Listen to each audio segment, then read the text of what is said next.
Мен айтайын деп отырмын, ауызбіршіліктің арқасы. Біз сол Әбілқайыр ханның бас қолбасшы Арыстанбай бабамызды, Бостанбай бабамызды біздің ұрылас, біздің аталарымыз ғой, ертелікте кеткен.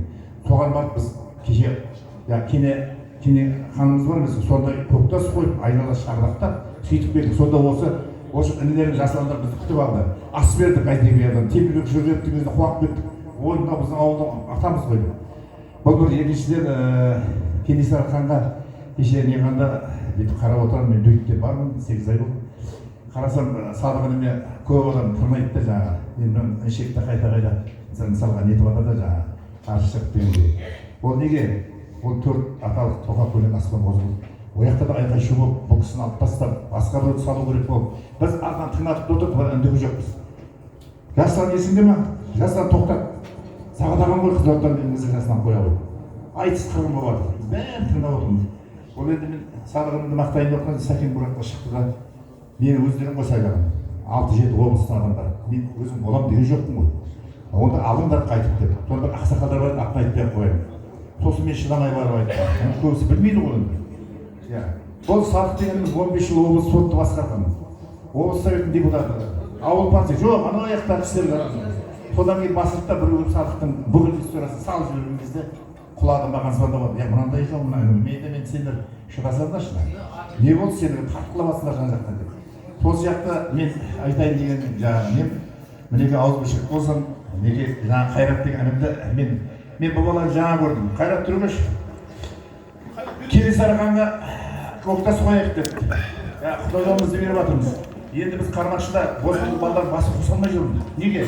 7 жылдан ұрудың ақысы бар. Сосын кешегі Арыстанбай бабамызға жинадық ақша. Сосын айтады, осы ағам білең ақша жинектеп жүрдік. Сол мен Садығымды шақырып алып кеше біраз ағайынды жинап, мінеге Қайратыммен риза болатын Кенесары ханға пәленбай адамды күтіп алып, әуелі 13 үйреген тұғын.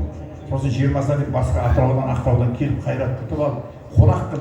Соның бәрінің басына. Содан кейін мен Асылбек кім Шер деген інім бар еді Алматыда, звондады, аға.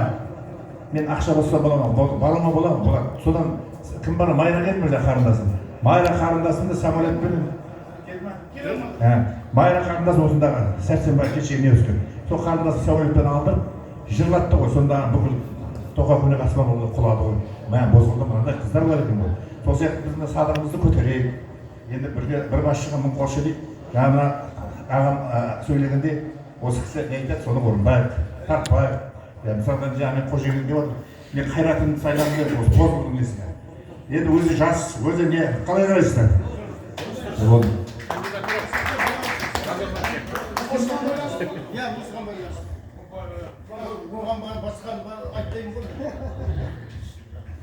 Мынау ағайын Садық айтып отыр ғой, екі жұмыстың басын алып жүру маған оңай емес деп. Үлкен бүкіл енді Шөмекей бойынша Сәкен кетіп бара жатса, орнына өзін заместителі маған күннен бері звондап жүрген телефоннан адам дауысы өзі белгілі өзі. Қайраттың дауысы да ұнады, адам тартуы да ұнады.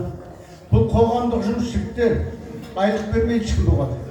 Сондықтан бұған тәуекел етіп бару деген екінің бірінің қолынан келмейді. Сосын терісі келген адам керек. Мен сияқты теріс жұқа болса болмайды, ол ашуланады бәрін қолын сілтеп бірақ кетеді.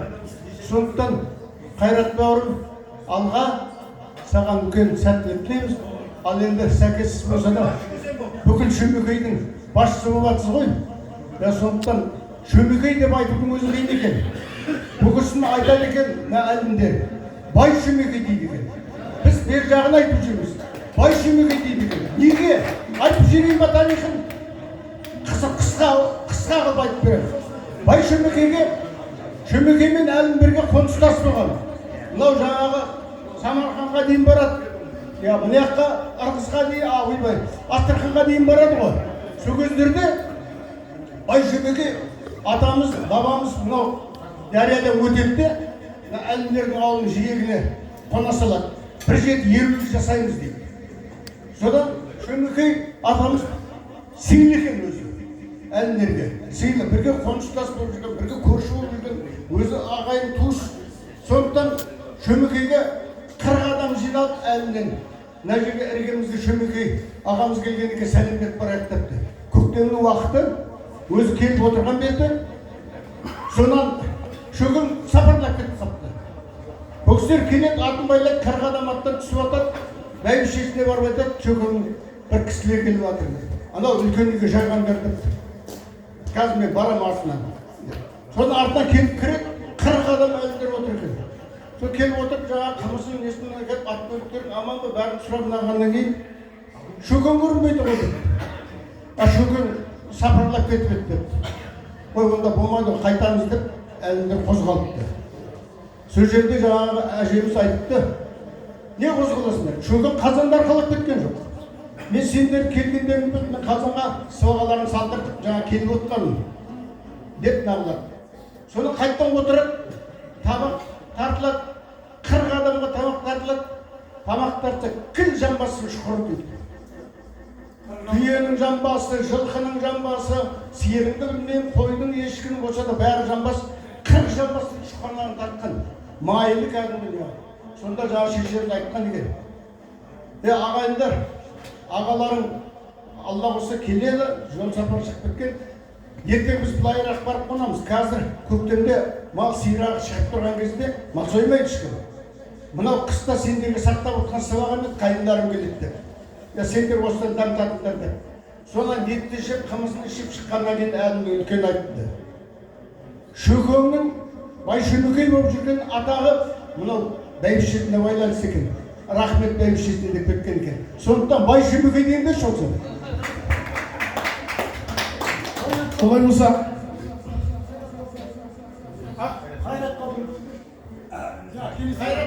жоқ, тұрмалақтамыз. Қазір сайлаудан Қайратжан берген. Қазір 1 минут. Мынау бұлай істей болсақ та, құрметті ағайын, әлемнің Шөмекей әлемнің 12 мемлекетінде бар екен. Қазақстанда, Шығыс Қазақстанда жоқ екен, Өскеменде, Абайда жоқ екен, Петропавлда жоқ екен. Қалған облыстарда бірең-сараң атақ бірақ шоғырланған мынау Қарағандының Теміртау деген қаласында біздің бауырларымыз бір 35-тен астам шаңырақтары бар екен. Оның басқа облыстың басқа қалаларын айтпағанда. Сондықтан да осының арасында бұны айтып атқаным, өйткені осы 12 мемлекеттің, құрметті аға бауырлар, 12 мемлекеттің 6-ауында ма 7-еуінде ма біздің Бозғылдың, Шөмекейдің Бозғылдарының ұрпақтары бар екен.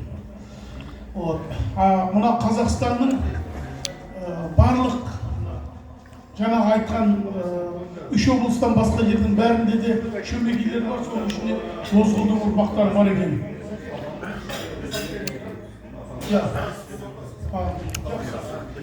Бірақ бірінші қазір бір дауыс бер, бұлай істейікші, дауыс бер, қол көтерейік. Кім Қайрат Бозғыл ата ұрпағының көшбасшысы болсын дегендеріңіз қол көтеріңіздер. Кім? Рахмет. Кім қарсы? Қалыс? Жоқ. Бір ауыздан Қайрат балаларыңыз, бауырларыңыз Бозғыл аталығының көшбасшысы болсын.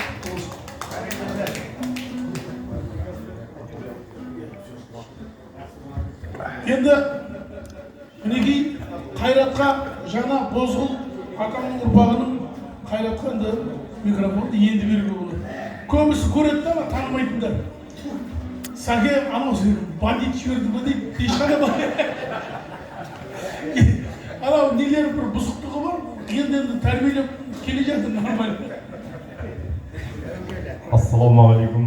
Барша дөйкіланды төртар Шөмекей ұрпақтарының Бозғыл тайпасындағы барша бауырлар, ағалар, көкелер, замандастар, інілер. Мінекей Алланың қалауымен қасиетті күні, қасиетті Сыр елінің жағасында орналасқан қасиетті Ақмешіт қаласының қасиетті мінекей бабамыз бір аунап түскен шығар Арай-Мөлтек ауданындағы мінекей Бозғыл мейрамханасында бүгін Алланың қалауымен Алланың осы сансыз періштелерді жіберіп мінекей баршамыздың жүрегімізге, баршамыздың көңілімізге, баршамыздың санамызға осындай сансыз түсініктер, осындай бір-бірімізге деген ілтипаттық, бір-бірімізге деген бауырмашылдық, жылы лебіздеріміздің алға қойған мақсаттарды бірлесіп осы атқару үшін осындай үлкен жұмыстың тұрғанын біліп, мінекей Алла тағала мінекей сіздердің алты уақыттарыңызды бөліп мінекей қасиетті Бозғыл мейрамханасына мінекей бас қостырып жатыр. Рахмет сіздерге.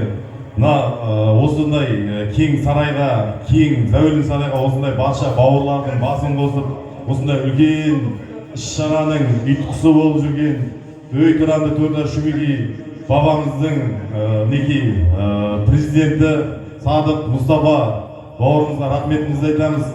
Және осындай сіздердің бас қосқан кезде көңілдеріңіздің жоғары деңгейде болып, мінекей ыстық шай, тағамдарын дәмнен алу үшін өзінің барша қолдан келген көмегін жасаған мінекей Қуаныш ағама үлкен рахметімді айтамын. Енді Қуаныш ағам осы үйдегі қазанды, басқаның бәрін қалай пайдаланудың нағызғы негізгі көзін тауып осындай бәрін ұйымдастыра білетін ақ жеңешемізді, сіздердің келіндеріңіз біреу осындай жеңешеме де барша Дөй Тұран шөмекейлерінің Бозғыл тайпасына рахмет. Ұрпақтарыңызбен мың жасаңыздар. Мынау қазақта айтады ғой, бүгін бірге бәріңіз сенім артып, бір ауыздан қолдап, осы Бозғыл тайпасының алдағы уақытта көшбасшысы мінекей өздеріңіз ұсындыңыздар.